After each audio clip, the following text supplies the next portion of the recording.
So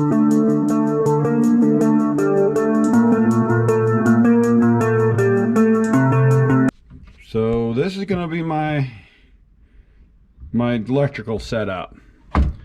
This is going to be a switch. That way I can do all the switches back here and just I don't have to have a big switch panel. This is going to be just a fuse block. This is the negatives, this is the positive. You feed it in here and that way everything is nice and neat.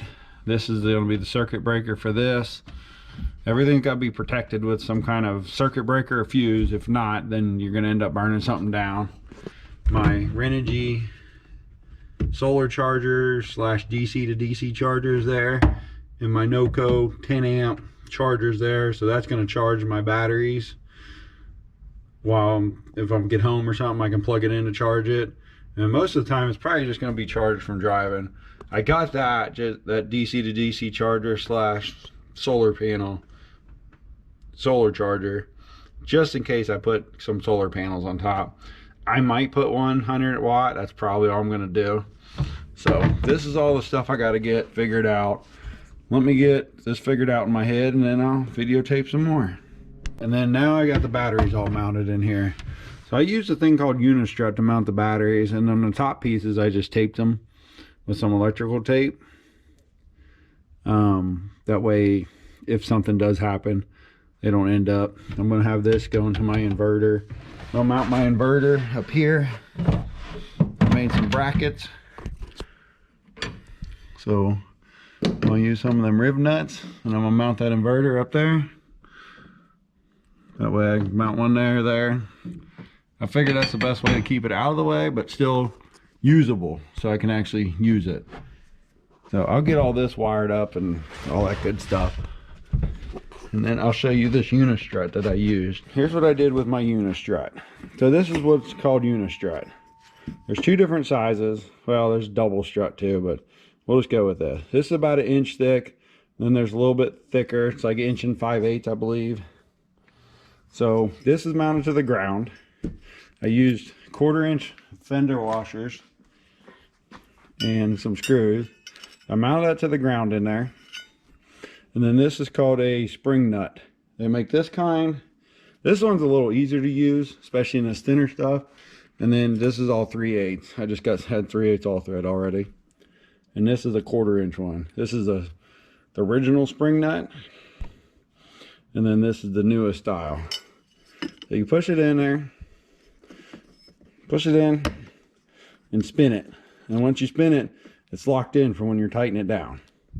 And then this was my setup down there. They actually make Unistrut square nuts or square washers, but I didn't have any in this. I don't remember what this project was from, but I had kept them.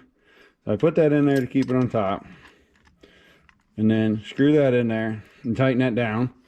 So I had that, and then on top I had a washer. I tighten that down.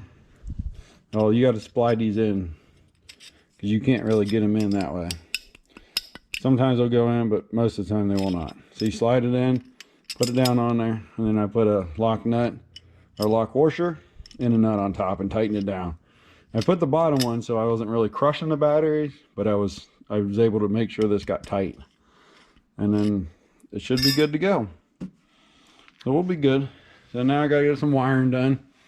And I'll show you the next step when I get the wiring all done.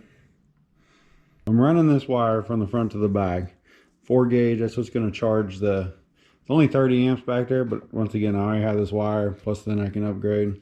And I'm running 2 extra wires, and that's gonna be one's gonna be to control the under lights.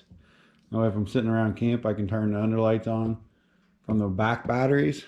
So I got the fabric wire loom. The best way I found to do this stuff is push it on and just keep working that little hump down the wire, and then eventually you'll be at where you need. So I gotta get that on there, and then I'll start running this wire from the front to the back. All right, we're gonna start in the engine compartment. So I put these 3 in here from my other video you've seen, and I ran the wire from here. I had this extra one for this purpose. It's a 60 amp breaker. It's only a 30 amp DC to DC charger. I'll probably just leave that 60 amp. I'm just mainly protecting the wire. The wire is good enough size. It's big enough for 60 amps. It goes underneath the truck. Let me take you under there. And what I did is I just used some of them wire ties with holes in them and self-tap it to the frame at the very top. This side didn't have, oh man, bigger battery died on that one. But I've had that on for a long time. So I wire tied it to the frame right along there, and then it comes back, and I got a little impact that was able to fit in there. That way, short 5/16, and then it goes up right in there. If you can see it, goes up through that little oval thing that's in the bed. So I sealed it with some silicone, and then this is my ground wire. Comes down and hits this, and so this one, before I crimped it, I also put dielectric grease in it, and then there's a little hole in it, so I left it up and down, so hopefully if any water gets in it, it runs out. And then I cleaned the frame off, and I smeared some dielectric grease on it before I put it in. And this self-tapper is one of them self-tappers that are fine thread self-tappers, so it's just kind of like threading the frame. All right, now let me take you to the inside.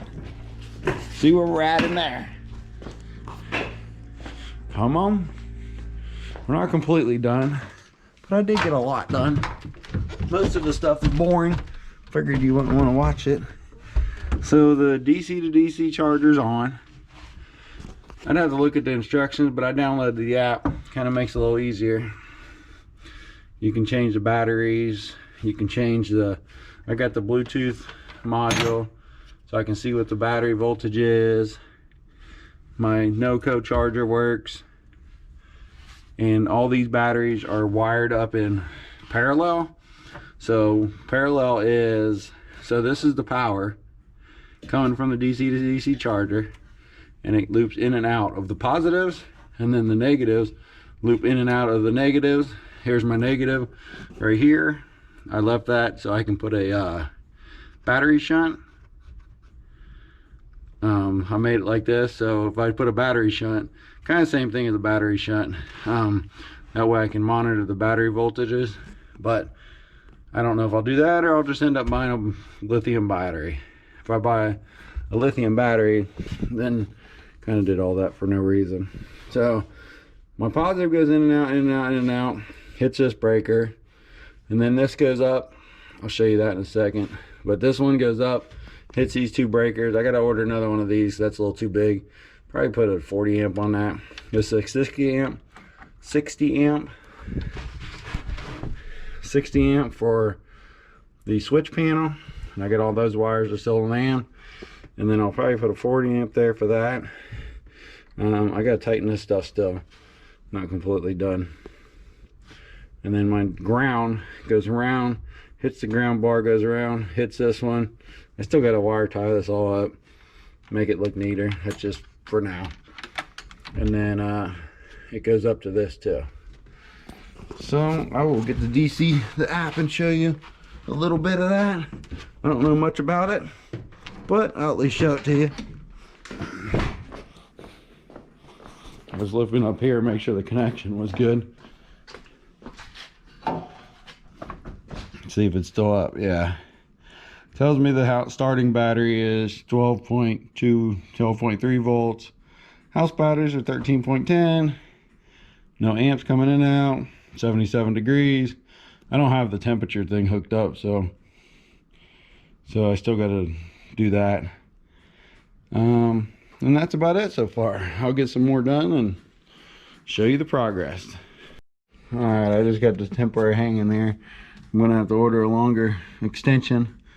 I found one on Amazon. We'll see if it happens. This is my interior lights. Those are motion sensor lights. You can go motion or on all the time. I really like the motion idea. And per half-ass plan, it's kind of worked. There it is.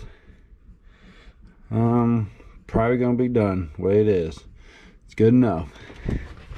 I gotta still finish hooking up all the electrical inside the back of the truck, but most of my plan is done.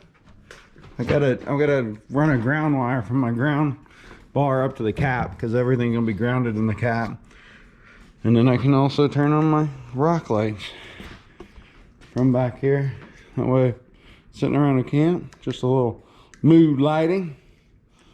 Now, I think tonight, I'm gonna call it a night. I'm done.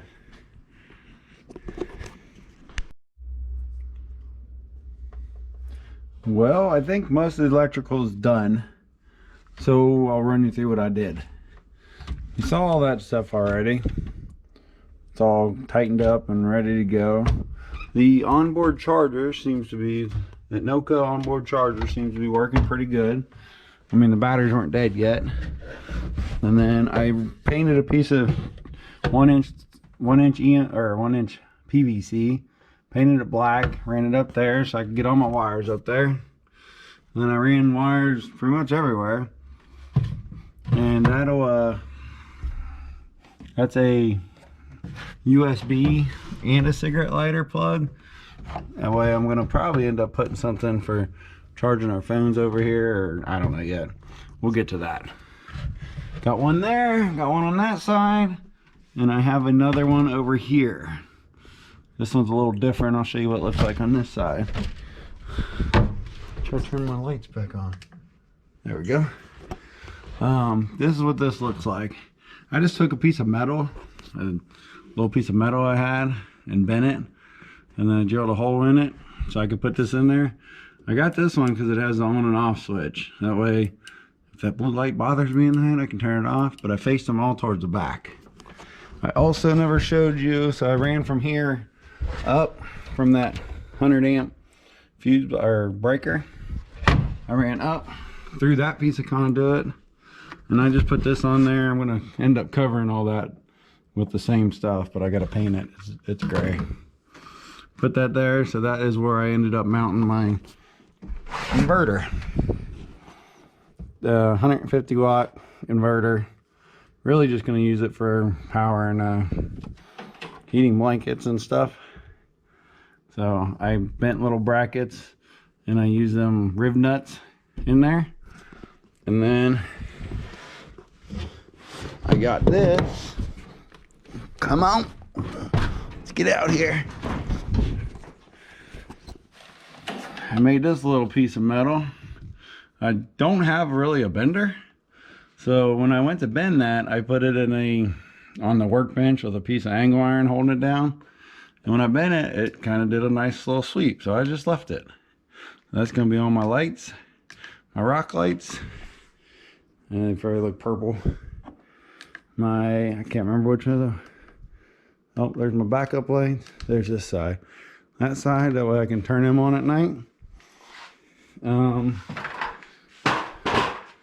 And I don't have this done yet. I'm waiting on a part that I ordered. Hold on. And when I pull this out, I'm gonna I got a thing coming so I can wire up a couple plugs right here. I'm probably gonna face them up and down right here, the plugs, 12 volt plugs. One for this one for this one. And what I ended up doing was tying a knot in the wire and using a retractable dog leash. My girlfriend had that idea. I liked it. Those are only like $9 on Amazon. And so far it seems to keep it out of the way. I gotta keep an eye on it. Sometimes it would go in that corner and get caught. And then this side, I just got it screwed in up here. So we'll see if that works. That is my electrical install. At least most of it. I gotta do a fan here, a fan there. I got wires for that still. So I'll have that in one of the next videos. Thanks for watching the electrical install. You have a good night. See ya.